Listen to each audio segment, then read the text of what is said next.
ওই নবীর নূরানি কদম মোবারকে যিনি হায়াতুন নবী নূর নবী, গায়েবের খবর দেন ওয়ালা হুজুরপুর নূর সাল্লাল্লাহু আলাইহি ওয়াসাল্লামের উম্মত হিসাবে আল্লাহ পাক আমাদের সকলকে কবুল করেছেন।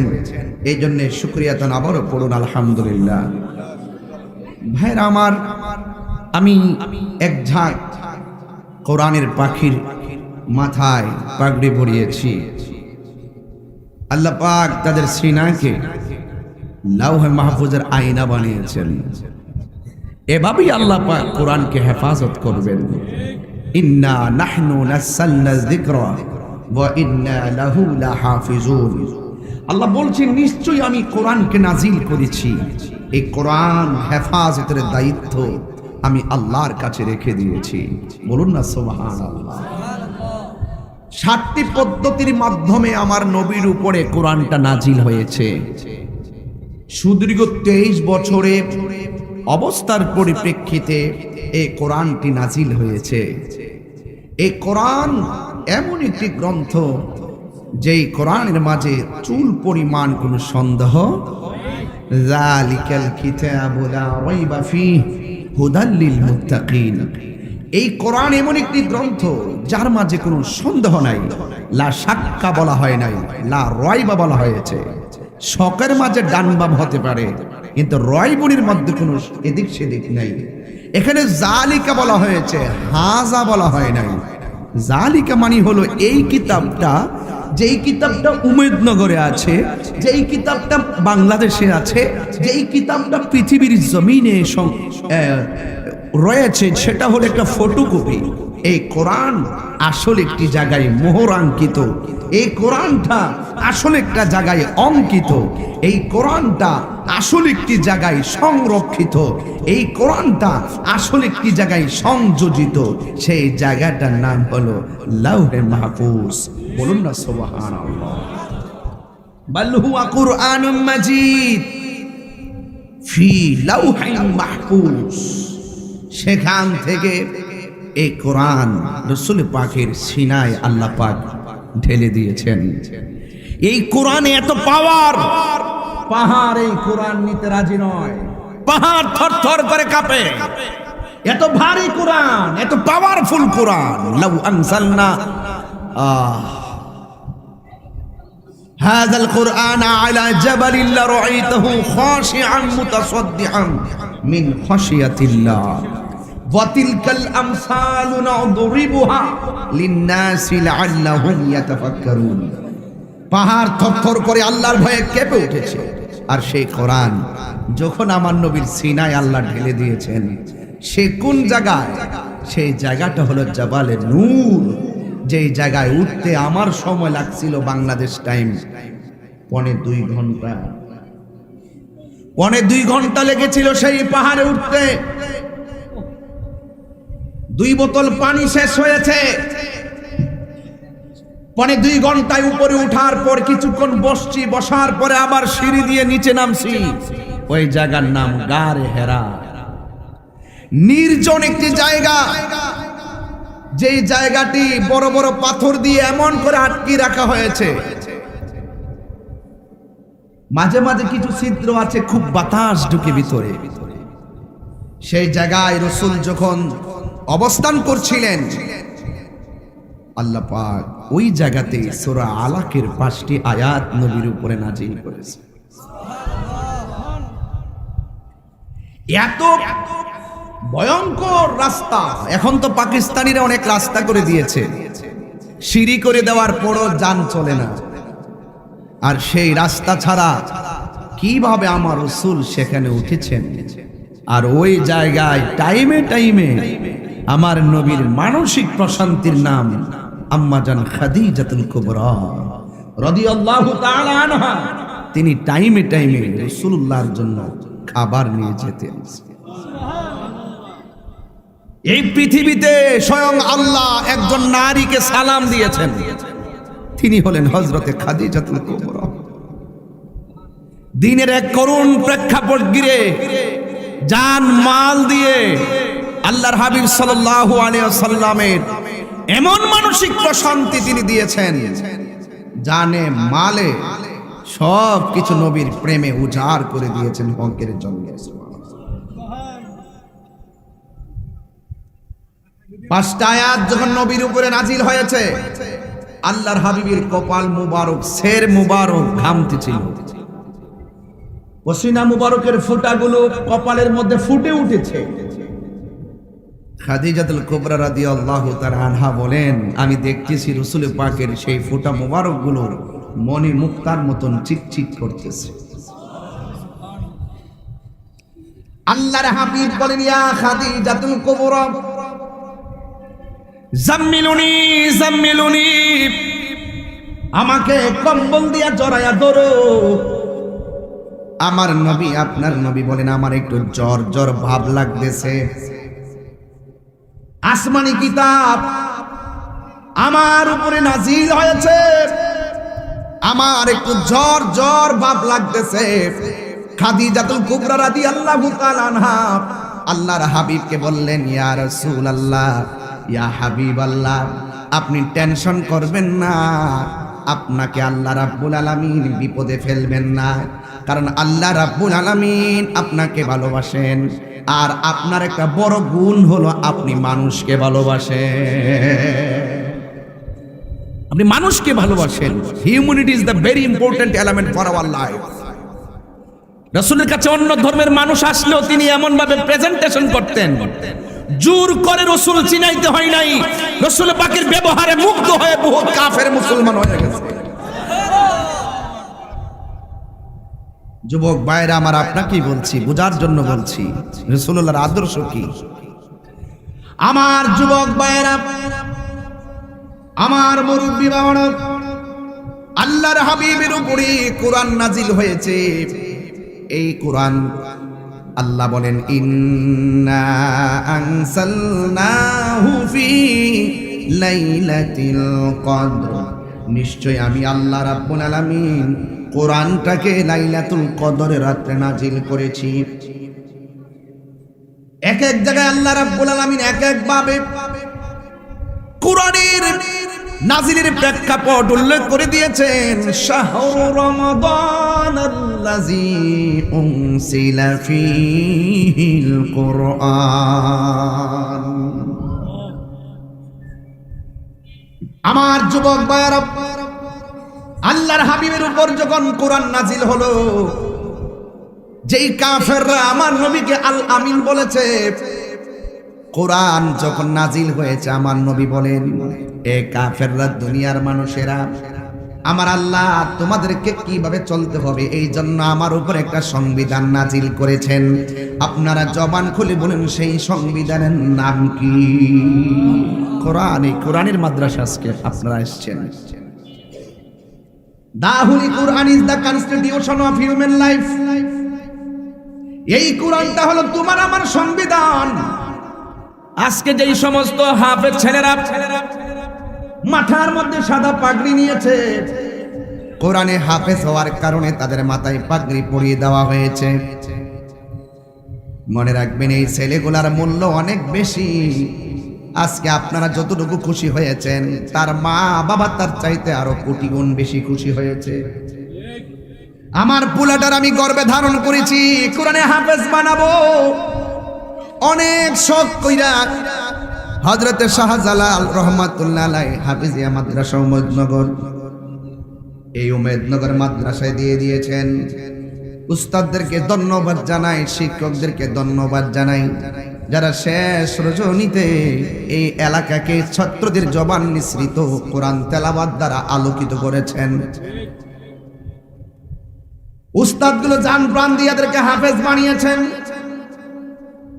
আমার জীবনে এই প্রথম কোন মাহফিলে এত বেশি ছাত্রকে পাগড়ি পরাইছি, আলহামদুলিল্লাহ কইতেন না। এবং আমার জীবনে আমি প্রথম দেখলাম এত বেশি হাফেজকে পাগড়ি দেওয়া হয়েছে। তাইলে আপনারা নিঃসন্দেহে বুঝতে পারেন এই মাদ্রাসার লেখাপড়ার মান কি ভালো না খারাপ। সন্তানগুলোকে তাড়াতাড়ি মাদ্রাসায় দিয়ে দিবেন। এই ছেলেগুলা এত দামি, এই কোরআন মুখস্থ করেছে, কোরআনের ভিতরে কি কি আছে এই বিষয়গুলো যদি তারা হৃদয়ঙ্গম করতে পারে, আল্লাহর হাবিব সাল্লাল্লাহু আলাইহি ওয়াসাল্লাম বলেন এই মাদ্রাসার হাফেজগুলো হাসরের ময়দানে সুপারিশ করার সুযোগ পেয়ে যাবে। আল্লাহু আকবার বলেন না। এই ছাত্রগুলো রাস্তা দিয়ে হাঁটলে ফেরেশতারা নূরের পাখাগুলো জমিনে বিছায়া দেয়। এই ছেলেগুলো কোরআনের পাখিগুলো গুরুস্থানের পাশ দিয়া গেলে আল্লাহ রাব্বুল আলামিন কবরের আযাব মাফ করে দেন। আপনারা জবান খুলে বলুন। আপনারা অনেকে মনে করতে পারেন আমি তারা খাওয়াইছি আমার টাকা লস হয়েছে। না না, তো আমল ওয়াহিদে ইয়াকফিল ইসনাইন, একজনের খাবার দুইজনের জন্য যথেষ্ট। একটা কথা মনে রাখবেন, 5 জনের খাবার রান্না 6 জন খাইতে পারে, 2 জনের খাবার রান্না 3 জন খাইতে পারে। এই জন্য একজন খাওয়ানোটাকে বিরক্তি মনে করবেন না। আপনি লিখে রাখতে পারেন এই সন্তান যদি আল্লাহর দরবারে সুপারিশ করার সুযোগ পায় নিঃসন্দেহে ছেলে আপনাকে ভুলবে না। আল্লাহ যদি তার সেই তৌফিক দেয়, তৌফিক দেওয়ার মালিক কে? আরো জোরে বলেন কে? এই জন্য আমার যুবক ভাইয়েরা, ছাত্রদের জন্য আমার এলান থাকবে, তোমরা যারা হাফেজ হয়েছ, আজকে যারা পাগড়ি পেয়েছ, তোমাদের জন্য আমার প্রথম নসিহত, এই পড়াগুলা দৈনিকভাবে তোমরা চর্চা করবে। প্রতি বছর রমজান মাসে তারাবি পড়াবে এবং অবশ্যই অবশ্যই আপনারা এই পড়াগুলা প্রতিদিন এক পারা করে মাসে মাসে খতমগুলা পড়বেন। দেখবেন ওই পড়াগুলো যদি এক থাকে, একদিন আপনারা আলিয়াতে পড়বেন, আলিয়াতে পড়ার পরে দাখিল পাস করবেন, দাখিল পাশের পরে আলিম পাস করবেন, আলিম পাশের পরে ফাজিল পাস করবেন। যে আফসোসটা আমি করি, এখন আমি ওয়াজ করতেছি, হাফেজ না হওয়ার কারণে আয়াত আমার মুখস্থ করতে হয়। যদি আমি হাফেজ হইতাম কত সুন্দর করে আমি তাফসির করতে পারতাম, যেহেতু অর্থ তুলতে পারি। হাফেজ হওয়ার এত মূল্য। আপনি যদি হাফেজ হওয়ার পরে আলেম হতে পারেন, তাইলে আপনি খেদমতগুলা অনেক সুন্দর করতে পারবেন, কোরআনের অর্থগুলো জাতিকে ভালো করে বোঝাতে পারবেন, নামাজ পড়াইতে গেলেও সহি শুদ্ধভাবে আপনি ইমামতি করতে পারবেন।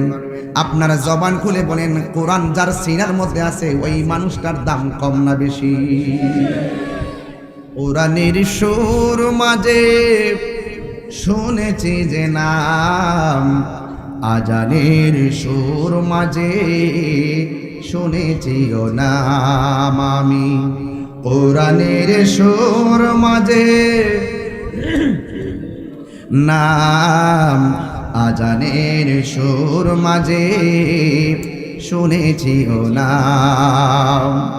ও নাম শুনেছি আমি আমার হৃদয়, ও নাম শুনেছি আমি আমার হৃদয়।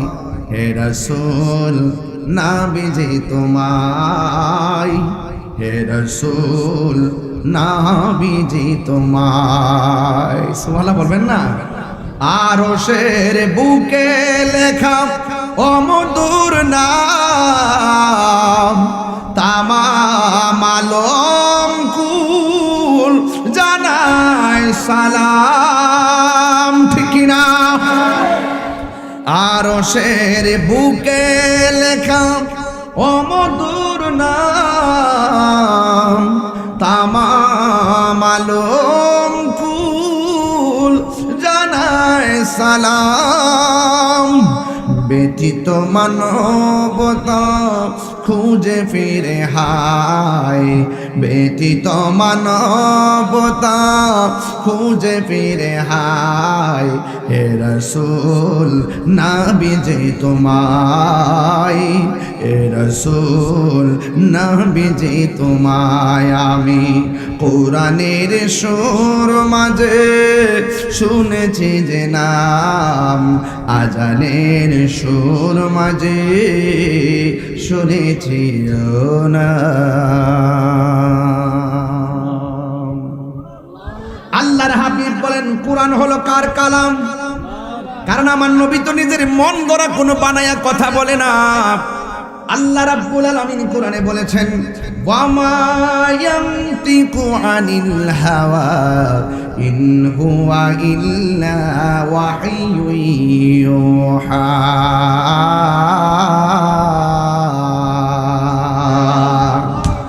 আল্লাহর পক্ষ থেকে প্রত্যাদেশ ছাড়া আমার নবী কিছু বলে না, নিজের মন গড়া বলে না। রাসূল বলছেন কাফেররা এটা আল্লাহর কালাম পড়ছি তোমাদের সামনে, এই কোরআন অনুযায়ী তোমাদের জীবনকে গঠন করতে হবে। এই কোরআনের মধ্যে আছে মা আতাকুমুর রাসূলু ফাখুযুহু ওয়া মা নাহাকুম আনহু ফান্তাহু। এই পথে চলো এটা কল্যাণকর হবে, ওই পথে চলো সেটা অমঙ্গল হবে। কল্যাণের পথে চললে তুমি পাবে জান্নাত, আর অমঙ্গলের পথে চললে তুমি যাবে জাহান্নাম। এই জন্য কাফেররা বলতেছে না না না না, এই কোরআন আল্লাহর কালাম নয়, এই কোরআনটা হলো তোমার বানানো। জোরে জোরে কি নাউজুবিল্লাহ বলা যাবে না? জবানটা খুলে বলেন কোরআন কার কালাম? আরো জোরে বলো কার কালাম? ওই আল্লাহর কালাম কাফেররা অস্বীকার করে বসলো।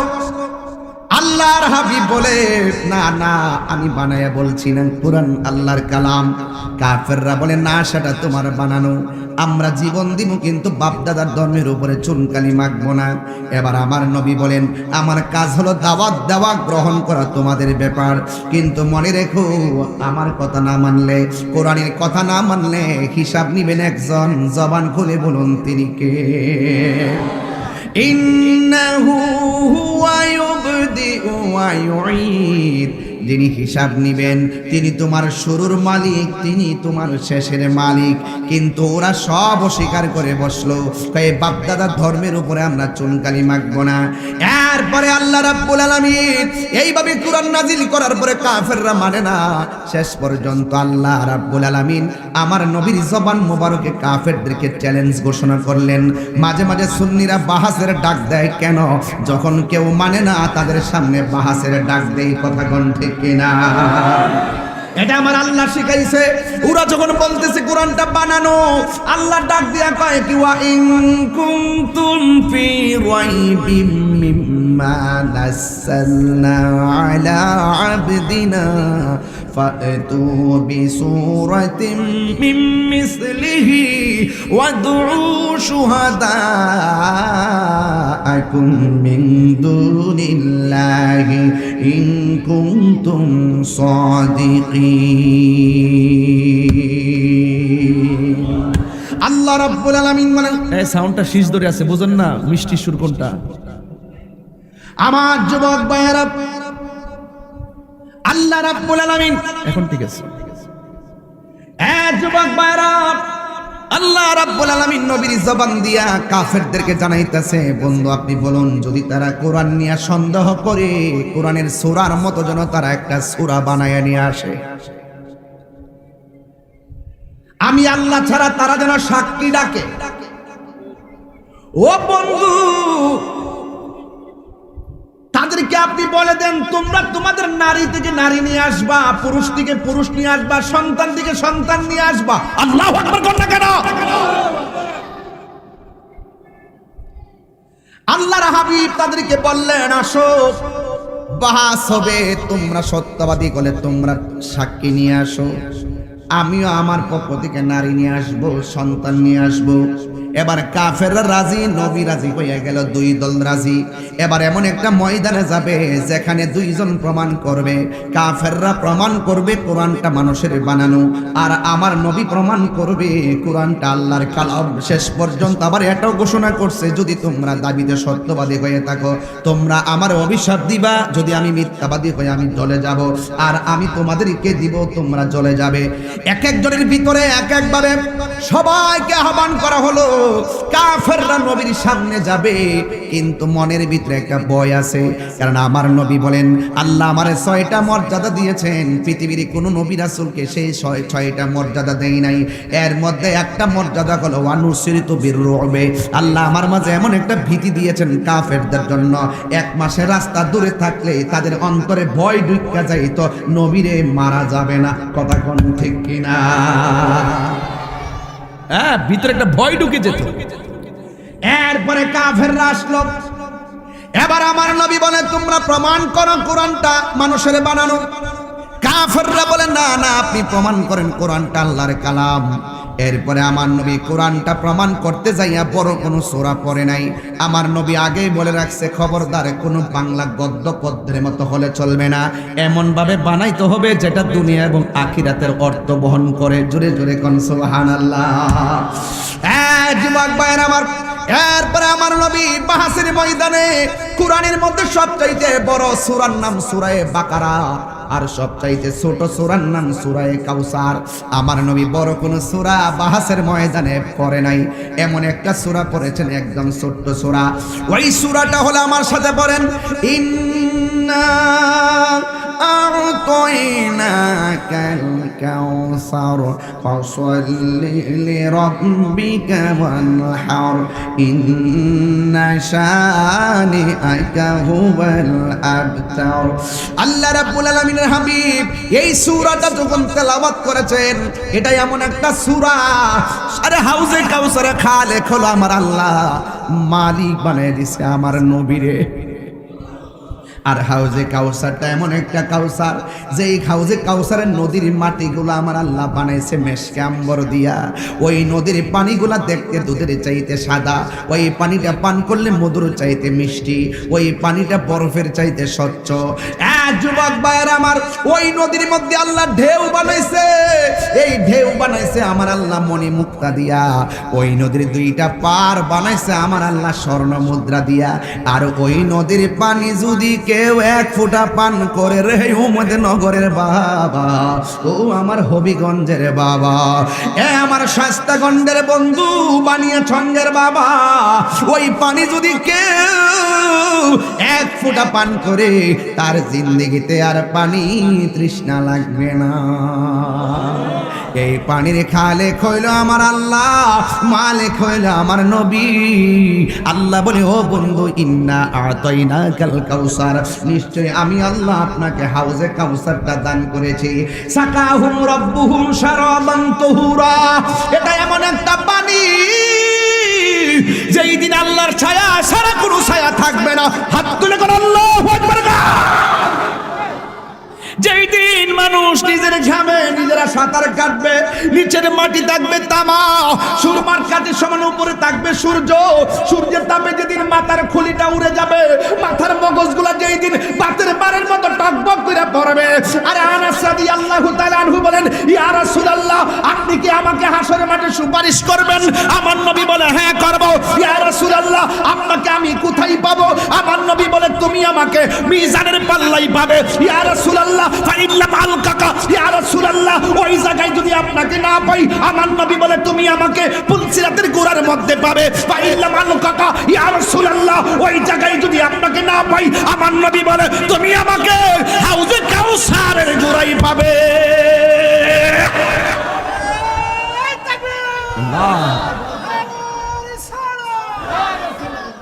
আল্লাহু আকবার বলেন। তিনটা জায়গায় বড় গুরুত্বপূর্ণ। পুলসিরাতের উপরে হবে, আরে জাহান্নামের উপরে হবে পুলসিরাত, কেটে কেটে পড়ে যাবে আগুনে। যাদের নসিব ভালো তারা এই পুলসিরাত বিজলির মতো পার হয়ে যাবে, কেউ গোড়ার দূরের মতো পার হয়ে যাবে। রাসূল বলেন, রাস্তাটা বড় অন্ধকার।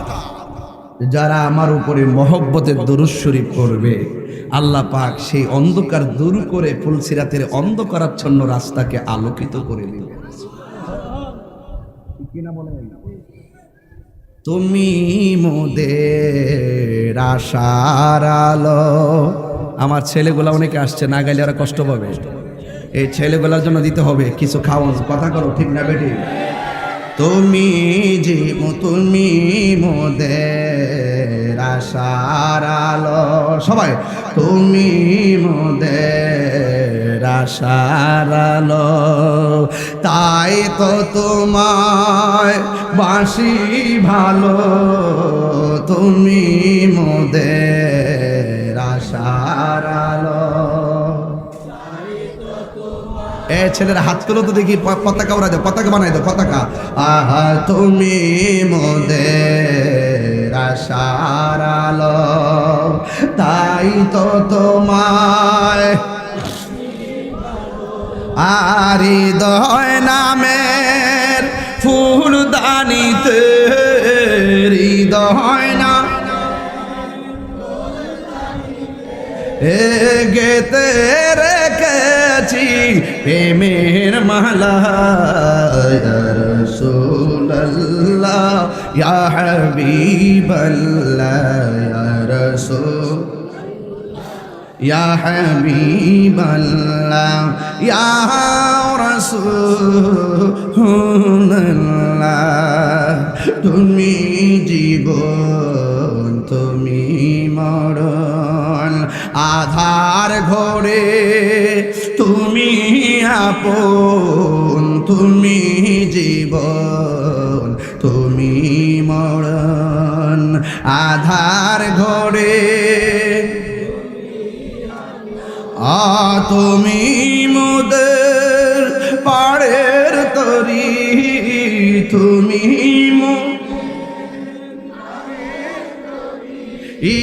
তুমি নিদান তোরানে মালা। ইয়া রাসূলুল্লাহ বাল্লাহ ইয়া রাসূলুল্লাহ ইয়া হাবিবাল্লাহ ইয়া রাসূলুল্লাহ। সুবহানাল্লাহ বলবেন না? আরো বড় করে কোন আল্লাহু আকবার। এবার আমার নবী সূরা কাউসার পড়লেন। কাফেররা আসছে কোরআনের মতো সূরা বানাইতে আর পারে না, লাস্টে বলতে বাধ্য হয়েছে লাইসা হাযা কালামিল বাশার, করেছি এই কোরআন মানুষের কোনো বানানো গ্রন্থ নয়, নিঃসন্দেহে এই কোরআন হলো একজনের কালাম। জবান খুলে বলুন তিনি কে? হাত তুলে বলো তিনি কে?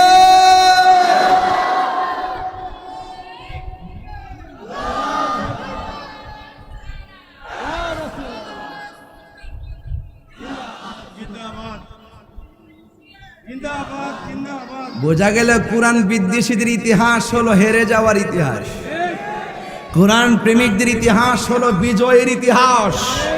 ১৫০০ বছর পরও উমেদনগর আজকে তাকে দেখেন, ছেলেরা এই কোরআনের প্রেমে কেমন উজ্জীবিত হয়ে কোরআনকে হৃদয়ে ধারণ করেছে। কথা বলেন ঠিক কিনা?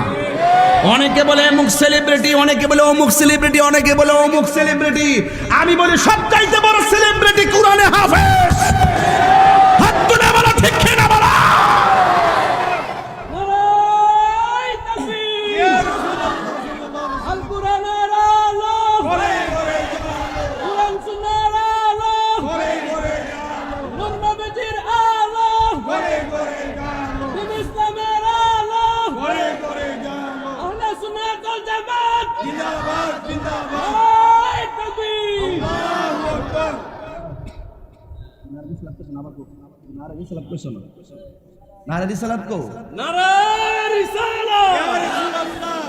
এটা বললে চলতো না। নামাজের মধ্যে আল্লাহুম্মা সাল্লি আলা কইলে সুজদা লাগে না, যেই মাত্র আল্লাহুম্মা সাল্লি আলা মুহাম্মদ কইবা তখনই সুজদা দিতি। কথা কোন ঠিক না বেটি? কার সামনে পড়ছো আন্দাজ পাইছো না? কথা কোন ঠিক না বেটি? আর একটা বিয়াদব দেখলাম, মুজাফফর বিন মুহসিন আহলে হাদিসের এক খবিশ, সে বলতেছে কোরআনের মধ্যে যে রুকু আছে, রুকু হইল বেদাত, এগুলা বলে উঠাইতে হবে। সে নাকি নতুন কোরআন লিখতেছে। আবার আজকে শুনতেছি লিখতেছে সূরা হাসরের 3 আয়াত তেলাওয়াত করা বলে বেদাত। এরা যে বেদাত কারে কয়, বেদাতের সংজ্ঞা দেয় না, না দিয়ে আলি বেদাত বেদাত কয়। সূরা হাসরের 3 আয়াত পড়া নাকি বেদাত। আমি যদি তারে ভাই অকরে ওয়াদা করলাম তার দাঁত ফালাই দেব, দাঁত ফালাই দেব, দাঁত ফালাই দেব। এই আহলে হাদিস মানে হলো বিনোদন। এটা আবারও প্রমাণ হইছে, সেই দিন মসজিদে তারা ফুটবল খেলছে। কথা কোন ঠিক না বেটি? আমি বারবার বলছি আহলে হাদিস লামাযহাবিরা এই দেশের কোন ইসলাম প্রিয় মানুষ না, এরা হলো ইহুদিদের এজেন্ডা বাস্তবায়ন করতে ইসলামের ভিতরে ফিতনা ঢুকাচ্ছে। কথা বলেন ঠিক কিনা?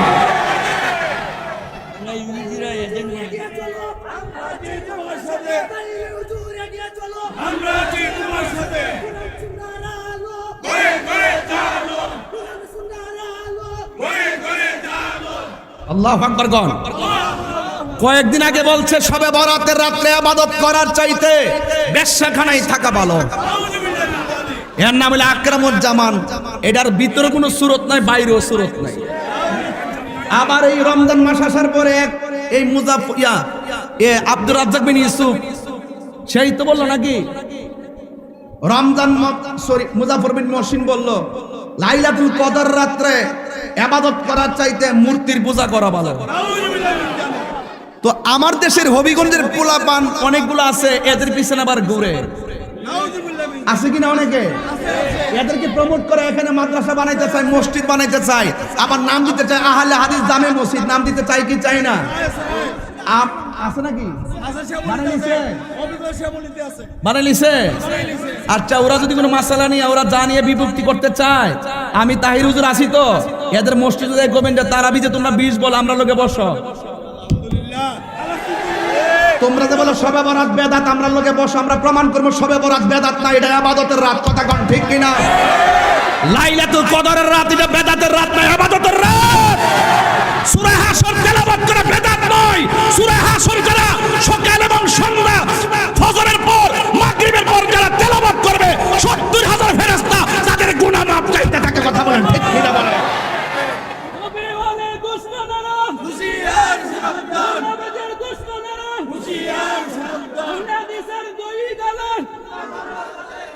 মুবাসসির বিন মুহসিনের দুই গালে জুতা মারো তালে তালে, আকরামুজ্জামানের দুই গালে জুতা মারো তালে তালে, রাসূলুল্লাহ জামাত নারায়ে রিসালা ইয়া রাসূলুল্লাহ। আর বিজমের নামাজ পড়লে বাদ করবে একটু হিজব পাইলে সময় হেরা বিছে নামাজ পড়লে 500 করে দেয়। দেখছেন নিয়ম মুরব্বি কি তা কইছে? ইহুদিদের এজেন্ট বলে এ দোসো এ বেড়া ইত্রি বাচ্চা আছে দিক কই, বেশি বড় গলা কথা কইতারে না, ঠিক না বেটি? এদের সাথে আমরা তবে দিন শেষে এদের পতন হবে। কয়েকদিন আগে একটা আইছিল বস, অনলাইনে ডিবেট করতো, করে একদম মাথা নোয়া বিদায় হয়ে গেছে। যেই যে শীটগুলো দেয় এইগুলো হেরা ওয়াজ করে, তাহকিক নাই, হাদিসের সনদের গবেষণা নাই, মতন বুঝে না, কখন হাদিস সহি হয়, কখন হাদিসটা সহি হওয়ার পরও এটা সনদগত ঠিক আছে, মতনের মধ্যে ভেজাল আছে, এই হাদিসগুলোকে আসলে কোন হাদিস বলা হয় এইগুলো তোরা জানে না। উদার শায়েখরা যেই পুঁজি দিয়া মাড়ো নামাই দে, এতটুকুই আর পুঁজি। কথা কোন ঠিক কিনা? ওরা অনলাইনটারে বেছে নিছে, অনলাইনে বলে দে, গুগলে ঢুকাইয়ে দে। আমরা গুগলে ঢুকাই না, আমরা প্রেমের কথা হৃদয়ে ঢুকাইয়ে দেই। তোদের গুগল ইউটিউব কুল্লু মানালাইহা ফান, আর আমরা যদি এখানে ঢুকাই দেবো, এই সফটওয়্যারে যেটা ঢুকাই দেবো, এটা হাসর মাঠে কথা বলবে। কথা কোন ঠিক না বেটে? তোরা ধরা খাইবে, আমরা পার পাবো কেন জানিস নি? কারণ তোদের মুখ দিয়ে তোরা বলছস নবী নাকি হাসরের ময়দানে সুপারিশ করব। দূরের কথা, নবী নাকি বলবে আমার নেকের পাল্লা ভারী হয় নাকি বদরের পাল্লা ভারী হয়। নাউজুবিল্লাহ। এ হইলো আব্দুর রাজ্জাক বিন ইউসুফ এর বড় হুজুর। এইগুলা এই অঞ্চলে আসে না, গড় বৈশা বৈশা ভিডিও বানায় সারে, আর আমরা জবাব দেই আর হেরা ভাইরাল হয়। ঠিক না? ব্যাপারটা তো এরকম হয়। আমরা মাঝে মাঝে বইলা দিকিলে গাল্লো কইছে তাব্বাত ইয়াদা আবি লাহাবি ওয়া তাব, আবু লাহাবরে তো সিনাই দন লাগে না, তো আমার ফুলাফান বিপাকে যাবে। কথা কোন ঠিক না? এজন্য আমরা ধরায়া দেই, আর কি একটু ধরায়া দেই। তবে একটা কথা মনে রাখতো, তাহিরি কাউরে ধরে না, ধরলে কিন্তু ছাড়ে না। উপরে পড়বা না, গায়ে পইরা ফুটুর ফুটুর করবা না, সাবধান বইলা দিলাম। এখনো সময় আছে, সোজা হয়ে যাও। আমি মাননীয় প্রধানমন্ত্রীকে এবং আমাদের দায়িত্বশীল যারা নাই, তো থাকলে তো কাজ হইতো। আরে আমরা মতন আরো 20-25টা লোক সংসদে গেলে তো কাফা নিতে পারতাম। কথা ঠিক না বেটে? প্রধানমন্ত্রীর কাছে মায়া গো অমায়, আপনি দেশটা ভাড়া দিন, আর আমরা সাইরা দেন ধর্মটা ভাড়া দিতাম। সব ডিরে এদের বিচার, শুধুমাত্র এদের বিচার কিন্তু শবে বরাতের রাত্রে বাইরে না। আমরা ইবাদত করবো শবে বরাতে বাইতুল মুকাররম, এরা ওই রাত্রিতে ভাত খাবে জলের ভিতরে। কথা কোন ঠিক না বেটি? ঠিক আছে তো কথাটা? এদেরকে রাখতে হবে জেলের ভিতরে, কারণ এরা হইলো ফেতনাবাজ। সবচাইতে বড় ফেতনা হইলো দিন নিয়ে যারা ফেতনা লাগা। কথা কোন ঠিক না বেটি? তবে যাই হোক, এক মাকে শীত যায় না, তোমাদের পতনও আসতেছে। জাতি এখন বুঝতে পারছে তোমরা যে বিনোদন। আবার দেখি মসজিদের ভিতরে কয়া বাজার এমনি কালা কাপড় বাইন্দা লাডি হাতুলে এমনি এবং মসজিদের ভিতরে তাহলে আমি যে কইছি হ্যাঁ আহলে হাদিস মানে বিনোদন আর 5 বছর আগে এটা প্রমাণ হইছে নি আবার ফুটবল খেলতেছে নাউজুবিল্লাহ এরা মসজিদে বানাইছে স্টেডিয়াম এদের ভিতরে কিছু আছে নাই তো সুতরাং এদের সাথে আমাদের সম্পর্ক এই মাদ্রাসা ছাত্র পড়াবেন তারা সঠিক এলেমের চর্চা করবে সঠিক আকীদার চর্চা করবে এই সমস্ত জাহেলে মুরাক্কাব নায়েবে শয়তানদের সাথে আমাদের কোনো সম্পর্ক নাই এখানে আমরা একটা প্রার্থী আছে সেলিম সুন্নিয়তের প্রার্থী দাঁড়াবা ও পুস্টারটা কো এই যে সেলিম আছে আমার খুব আব্দুর রহমান সেলিম বিয়ে মসজিদের ইমাম খতিব এবং ভালো ছেলে সে উপজেলা ভাইস চেয়ারম্যান পদপ্রার্থী হিসেবে আত্মপ্রকাশ করেছে প্রতীক কি দিব আচ্ছা আচ্ছা ঠিক আছে আপনারা তার পাশে থাকবেন আলহামদুলিল্লাহ গণ